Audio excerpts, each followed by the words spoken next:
అందరికీ నమస్కారం అండి. ఈరోజు చెప్పే కథ పేరు ప్రేమలేఖ రాశ. ఇంకా కథలోకి వెళితే అర్ధరాత్రి 12 గంటలు ఫిబ్రవరి 14వ తారీఖు లాగా పేరున్న యూనివర్సిటీ హాస్టల్. 2 పదుల వయసు అప్పటికే దాటిన అరడజను మంది యువతులు.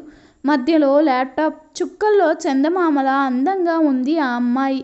ఎర్రని పెదవాలు, అమాయకత్వం, ఇంకా జారని కళ్ళు, బాగా పాలిష్ పెట్టిన మార్బుల్ మెరుపు లాంటి బుగ్గలు, పొడవాటి జుట్టు, విశాలమైన నుదురు అన్నీ కలిపి ముగ్గ అంటే ఆమెనేమో అన్నట్టుగా ఉంది.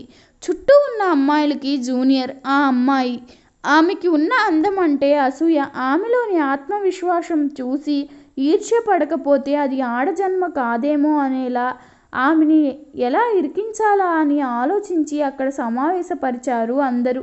చూడు కుముద, ఇప్పటి వరకు మన కాలేజ్లో ర్యాగింగ్ అనే మాట లేదు, ఫ్రెండ్లీ ఇంట్రాక్షన్ తప్ప. కాబట్టి అట్టి ఆలోచించకుండా మాతో ఫ్రెండ్షిప్ చేయడానికి ఈ చిన్న టాస్క్ చేయి చాలు అన్నారు ముక్త కంఠంతో అమ్మాయిలు. కళ్ళు రెపరెపలాడిస్తూ చేయక తప్పుద్దా అంది కుముద. తప్పదు కాక తప్పదు. అయినా ఇది పెద్ద టాస్క్ ఏం కాదు, చాలా సింపుల్ అంటూ కుముద చేయాల్సిన పనేంటో మరోసారి చెప్పింది అందరిలో లీడర్ అని తనకి తానే అనుకునే అమ్మాయి. మేము మాకి తెలియని ఈ మెయిల్ ఐడి ఇస్తాము. నువ్వు పేర్లలో ఉన్న కొన్ని అక్షరాలు కలిపి దానికి నువ్వు లేఖ పెట్టాలి, మెయిల్ పెట్టాలి. అది కూడా ప్రేమలేఖలాగా ఉండాలి. ఈ మెయిల్ రిప్లై వస్తే నువ్వు గెలిచినట్టు, లేదంటే వారం పాటు మా నోట్స్లన్నీ నువ్వే రాయాలి, మా బట్టలు కూడా నువ్వే ఉతకాలి అని పట్టుపట్టారు అంతా. సరే అంది కుముద. ఎంతైనా వాళ్ళు సీనియర్స్, వాళ్ళతో స్నేహబంధం తనకి అవసరం అనుకుంటూ ఏం చేయాలో అని ఆలోచిస్తూ అందరూ కలిసి తనతో కొత్త ఈమెయిల్ ఐడి క్రియేట్ చేయమని చెప్పారు. ఆలోచించి తన పేరుని అరగేసి అదుముకి చేసింది కుముద. ఐడి క్రియేట్ చేసింది కుముద. మిగిలిన వాళ్ళు వాళ్ళ పేర్లలోని 2 అక్షరాలు వాళ్ళ బ్యాచ్ నెంబర్తో కలిపి ఆర్నవి 0127 అనే ఐడి వస్తే ఆ ఐడి ఇచ్చి బాగా ఆలోచించి ప్రేమలేఖ రాయాలని రేపు ఉదయం సెంట్ ఐటమ్స్తో చూస్తామని చెప్పి వెళ్ళిపోయారు.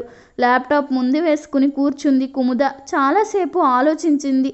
ఇంతవరకు ఎప్పుడు మనసును స్పందించని దానం మాట రూపంలో కదలడం లేదు. అలాగని ఓటమిని ఒప్పుకుంటే బండెడు బట్టలు షెల్ఫ్ నిండు ఉన్న రికార్డ్స్ రాయాలి, ఇక తప్పదని దీర్ఘంగా శ్వాస తీసుకుని వదిలింది. కళ్ళు మూసుకొని తాను చిన్నప్పటి నుంచి చదివిన పుస్తకాలు, చూసిన సినిమాలు, విన్న ప్రేమ కథలు అన్నీ ఒక్కొక్కటిగా గుర్తు చేసుకుంటూ నిజంగా తను ఒకరికి ప్రేమలేఖ రాయాలంటే ఎలా రాస్తుందా అని ఆలోచించి టైప్ చేయడం మొదలుపెట్టింది. కళ్ళు మూసుకున్నాను, కలలోకి వస్తావని, కానీ ఏం లాభం, నిద్రే రాలేదు. చుట్టూ చూస్తాను, రెక్కల గుర్రం మీద చేరుతానని, కానీ ఏం లాభం, లోకంలో లాంటి గుర్రాలు మనుగడే లేదు. మబ్బుల్లో షికారుకి తీసుకెళ్తావనుకున్నా, కానీ ఏం లాభం, గ్రీష్మతాపంలో మబ్బులా పోసేలేదు. వసంత జల్లులు కురిపిస్తావనుకున్నాను, కానీ ఏం లాభం, ఆశలు పూలు పూయనే లేదు. ఈ ఊహల ప్రపంచం దాటి నిజాల దారులకు వెతికి నా దారికి చేరి నీ ప్రేమ సంచి నన్ను నీ దాన్ని చేసుకుంటావా?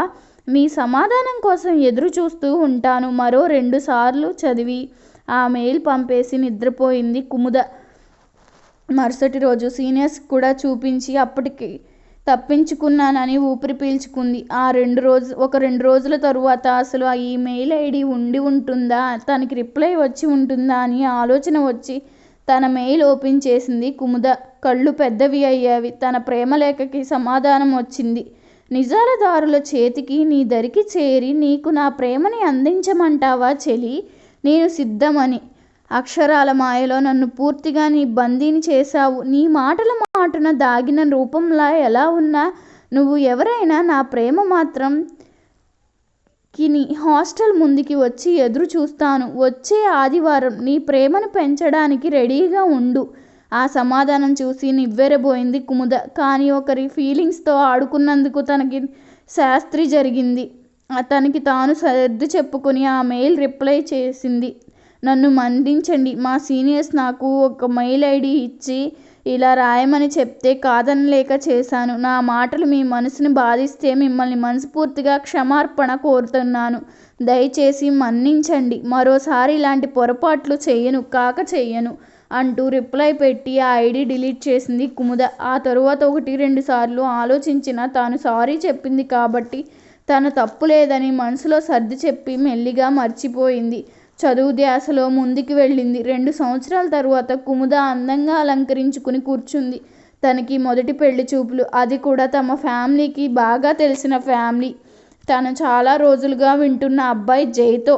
చదువు పూర్తయి ఉద్యోగం వచ్చాక ఏడాది పాటు తనని డిస్టర్బ్ చేయలేదు అమ్మా నాన్న. ఆ తరువాత మెల్లిగా వాళ్ళు పెళ్లి సంబంధాలు తేవడం, తను వద్దనడం జరుగుతున్న సమయంలో జై వాళ్ళ అమ్మగారు తనని చూసి తనతో మాట్లాడి ఒప్పించారు. ఆవిడ మాట తీరు, గురించి ఆవిడ చెప్పిన వివరాలు విన్నాక తనకి కూడా వద్దని చెప్పాలని అనిపించలేదు. అందుకే తను తల వంచి జై కోసం ఎదురు చూస్తోంది. అనుకున్నట్టుగానే వాళ్ళు రావడం, అందరూ కూర్చుని కబుర్లు చెప్పుకోవడం అన్నీ వరుసగా జరిగిపోతున్నాయి. కానీ కుముద మాత్రం జై కోసం చూస్తుంది. ఇప్పుడు దాకా ఏంది కానీ తాను జైని చూడలేదు. తలెత్తి 2 సార్లు చూసింది కానీ జై తన వైపు చూడడం లేదు. కానీ అతని ముఖంలో ఏదో ఆందోళన కనిపిస్తుంది. అతనికి ఈ పెళ్లి చూపులు ఇష్టం లేదా అని ఆలోచన వచ్చింది.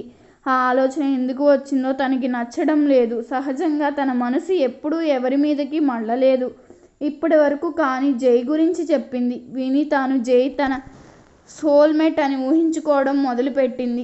ఇప్పుడు తనను కాదనడం అనే భయం పట్టుకుంది.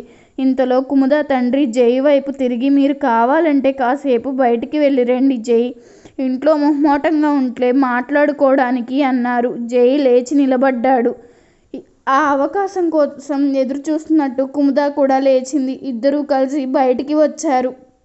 ఇంటికి కొంచెం దూరంలో ఉన్న కాఫీ షాప్ దగ్గరికి వచ్చి కూర్చున్నాడు. కుముద దిక్కులు చూస్తున్నట్టుగా జై వైపే చూస్తోంది. జై అలా మొదలు పెట్టాలని చూస్తున్నాడు. కుముద జై ఏం చెప్తాడా అని చేతిలో ఉన్న టిష్యూ నలుపుతోంది. జై అది చూసి మీరు టెన్షన్ పడొద్దన్నాడు.